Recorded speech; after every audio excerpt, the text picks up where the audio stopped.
So the good news is I'm at the park. I have about half an hour before I have to leave for work, and I want to get sushi before my shift because it's my favorite sushi and it's delicious.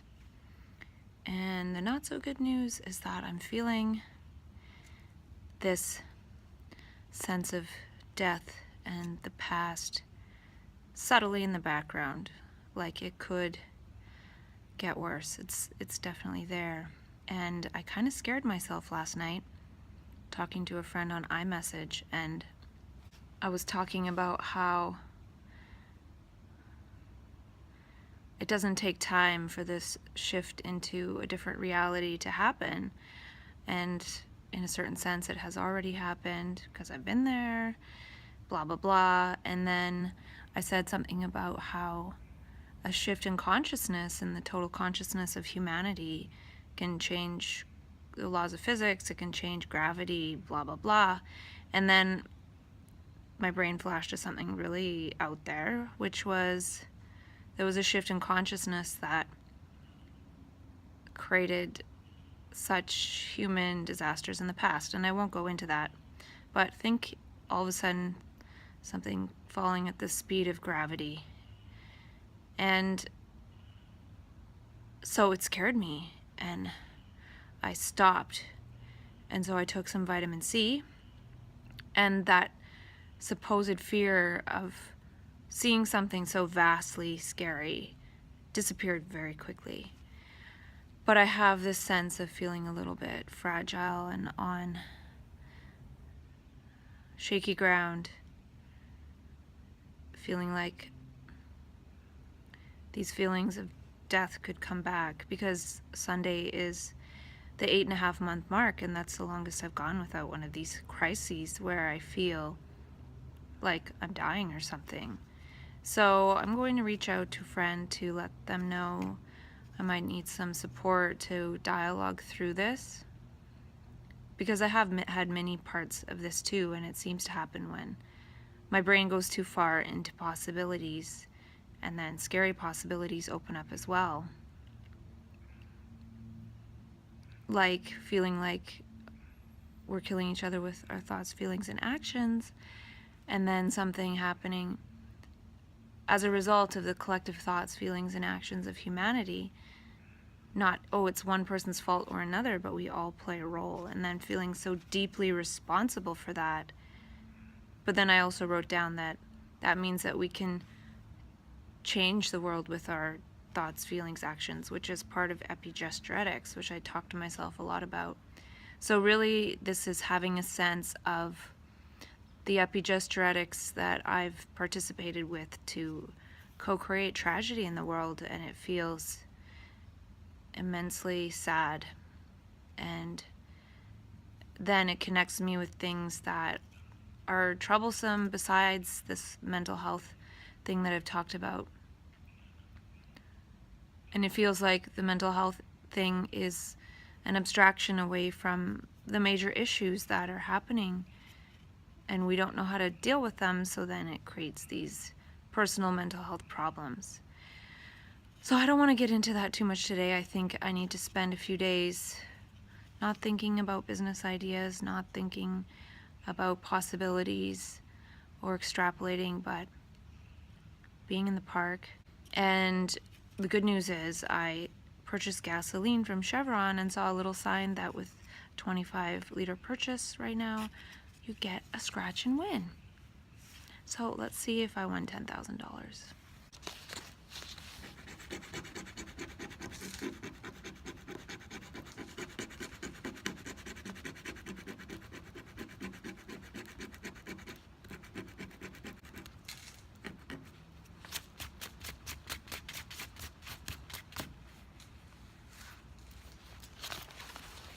So close. I think I won $3 though.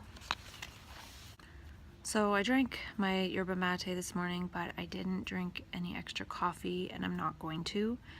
I have taken 2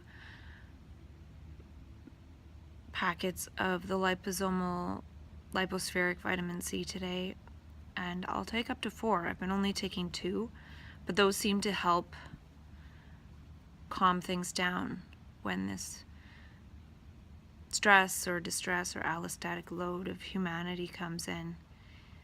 So yeah, I packed some of those in my purse, and I took 2 hawthorn extract supplements, which I usually save for when my heart is in distress like this, and I might need to get more of those.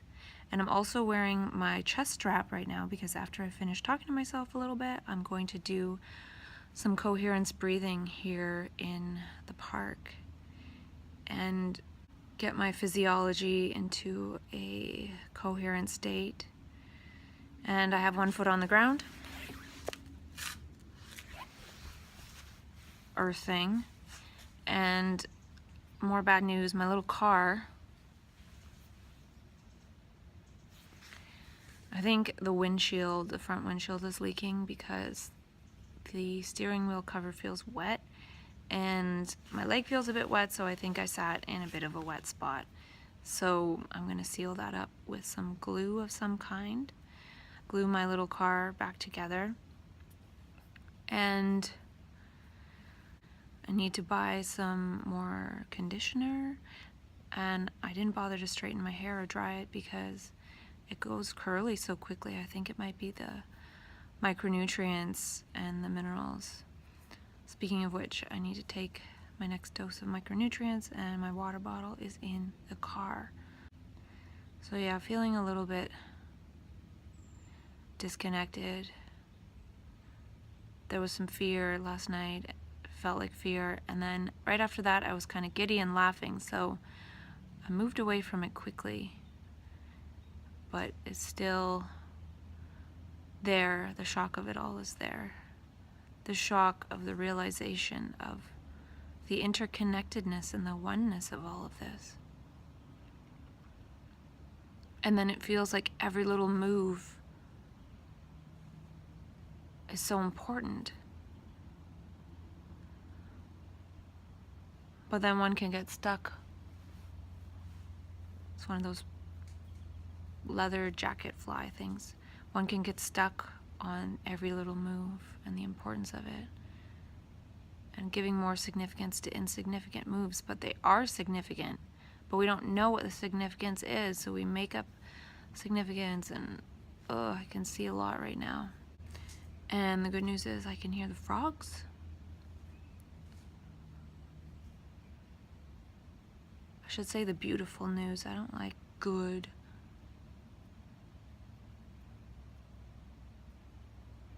And it's not about I don't like, it's relanguaging. Relanguaging. Maybe that's what I'll say instead. I'll say relanguaging. The beautiful news is for bad news.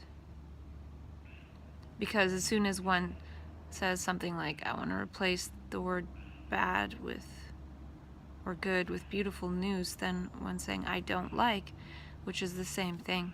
So it's about relanguaging, empowering more powerful language. And today I wrote down an insight: create in order to mutate. So moving more deeply into creativity, but also resting in nature, because nature is the most creative. And we're part of that too, but our human creations, we need to settle into nature as well to feel the immense, magnificent beauty that's always there, especially when one sees this immense structure of human thought and the collective unconscious and what it's created and what it's moving towards creating, and resting in the immensity of the beauty of nature helps to reconnect one to actuality.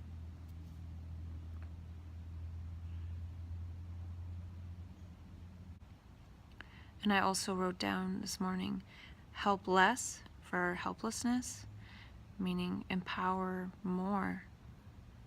Empower people more by helping them less. I don't know what that means, but I wrote it down. And I might have written down other things, but this seeing doesn't discriminate. It sees in all directions. So there's gift in that, but it's also something else too. And yeah, I can feel that there's something going on. I'm more forgetful. There's this fear that could start creating projections of impending death of the self. And it is death of the psychological self, but then the body reacts in fear, creating fear molecules because it's wired to do so. But I don't think my body is in any danger unless I make gestures towards that. So actually, by doing a super healthy gesture like taking lipospheric vitamin C when there's immense fear, it is possibly neutralizing some of that fear by virtue of the gesture. And I experienced this a little bit when I was in California and I felt fear and I took Seroquel and I immediately felt better, and it wasn't a matter of it going in my stomach, taking 10 minutes to an hour to digest or something. I immediately felt better. So partly it's the gesture of taking something, ingesting something. And one can ingest something very harmful. One can ingest enough to kill oneself.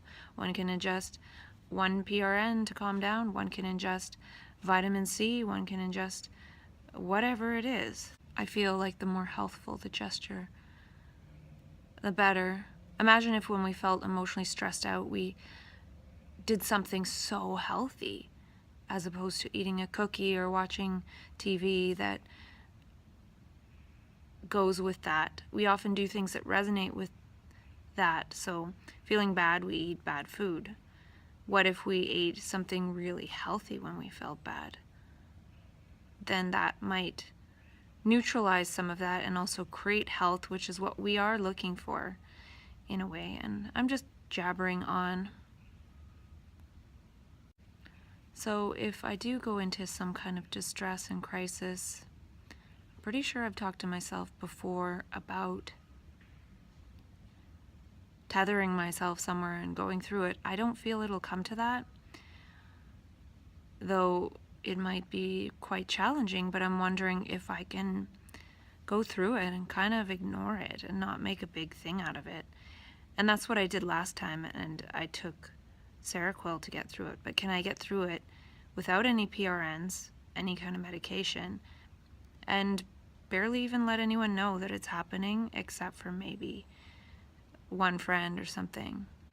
Not making it into more stories of the me, letting those stories end, not having that holotropic state of personal past distress that is attempting to die, as well as stuff in the collective unconscious. By not making it into more about the me, more stories of the me, perhaps more of it dies. I'm not sure. But by creating stories of the me and my distress and passing it on to other people and making them respond to me as if I'm a crazy person, creates more of that reality. So can I let it end and not make more stories of it? More stories of the me? Can I let that end and go more deeply into speaking as the moment? Can I go more into forgetting about myself? Have I had enough of myself and all the stories that it wants to create? And it might create stories that have nothing to do with my personal self as an attempt to make those things personal, but they're not. They're part of the totality of humanity and its history, and I have a human brain, and all of that is somewhere, somewhen, somehow accessible by virtue of having a human brain. It has nothing to do with me. It has nothing to do with my personality. Not much does. This bench doesn't. This park doesn't. Yet when this crisis comes in, I'll want to make it about me, make up stories. And perhaps that's what I've been doing all along to help. But it's impersonal. And I've also talked about some people having to experience and filter more of this distress because many are able to go about life as if nothing of it is happening, has happened, make life about personal pleasure, see life as disconnected and fragmentary. So I'm wondering if I will be able to move through it without making a big deal of it. Can I talk myself through it? Last time, during the major crisis, I didn't make any videos because I thought it might exacerbate it. And I was really not doing well. And maybe I shouldn't make videos this time, but we'll see.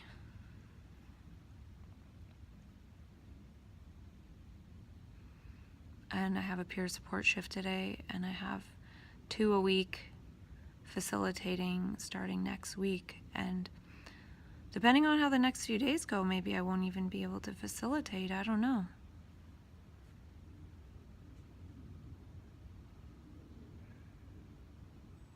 I've been doing a lot, creating a lot. It's time to go into deep non-doing and allow human consciousness to catch up or something. I don't know. There's some kind of calculation and something that goes on. I'm not sure. Has something to do with the fact that sitting on this park bench with the beauty of nature is as much a doing, a human doing, as all the human constructs of doing that we do.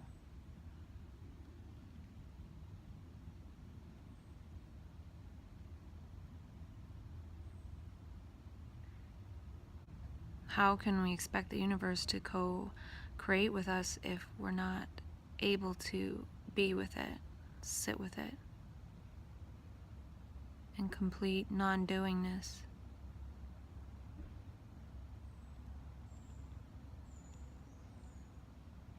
I noticed that the frog stopped croaking.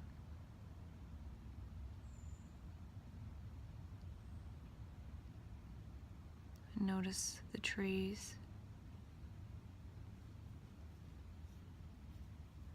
and how my fingertips are getting cooler in the cool air.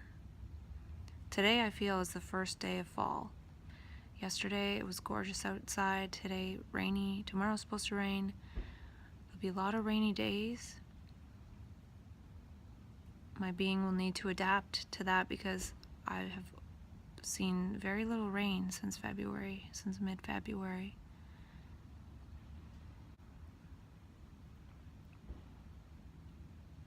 And that's the longest stretch I've probably gone with very little rain because where I live, it's usually rain quite often most of the year, except for maybe summertime. Sometimes it can be really rainy in summer too, so preparing for that. One good thing about that is I do have more wintry type clothes than summer clothes, and that's kind of fun. And I'm glad my favorite park has this little shelter.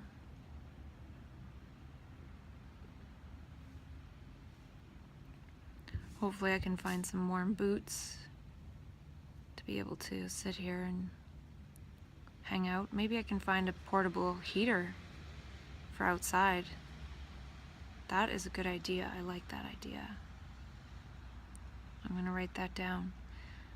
Because if I can still be outside even though it's raining, be home less, beauty and nature more, which is eternity. Tools to sit in eternity.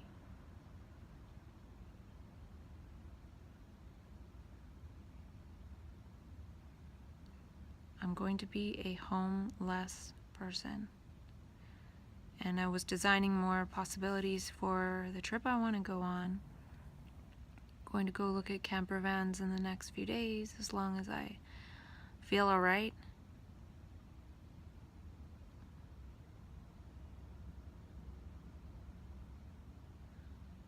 This is where I say, universe, okay, you can show me some things, but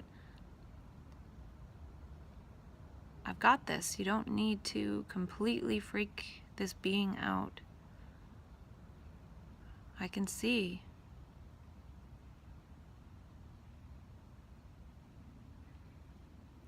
And hoping the micronutrients will do the work. Get me through this first hump onto mid-February. And I posted the private videos, the audio videos of my first 20 conversations, set to be published on February 18th, but that might change. I can move it back. It might be May 1st, it could be when I leave for my trip, it could be a bit after the trip, I'm not sure, but I'm going to set them all up as sort of an insurance policy where they can be shared even if something happens. So I better do some coherence breathing or I'm not going to have time to do that and get my sushi. Peace out. Thanks for listening. So I just did my coherence breathing and I started off in, and then I got into coherence, and then I realized that a few days ago was an anniversary of some kind of event that wasn't pleasant. And it seems that that event anniversary coincides with the 8.5-month mark this time around. So this could be challenging, and it's coincided with the time, and it's coincided with this time before because I have ended up in the psych ward. In October, I think I was in the psych ward, October 3rd, 2015. So this is sort of a possible time of year, season change, anniversary of something not pleasant, blah, blah, blah. And I'll share my coherence graph because when I was realizing that, my heart dropped out of coherence and I couldn't get it back for the rest of the session. If I had more time, I would sit here and breathe until I got my heart back into coherence, but I do have to go to work. But I'll leave my chest strap on and maybe take a break and do some coherence breathing to see. Because I'm feeling my heart stressed right now. It's distressed. And that could create trouble with my brain. They're not integrated right now. I'm not connected to the now so much. I'm in the past. And so I'll keep this gesture towards my heart. But then I also realized how I co-created that and co-created other things, and my gestures co-create these things, and the situations in the gestures, and not gesturing myself out of the situation. So I need to rest in realizing I can gesture in new things now. That's not happening now, but it's showing me what created that to happen and how I participated in that.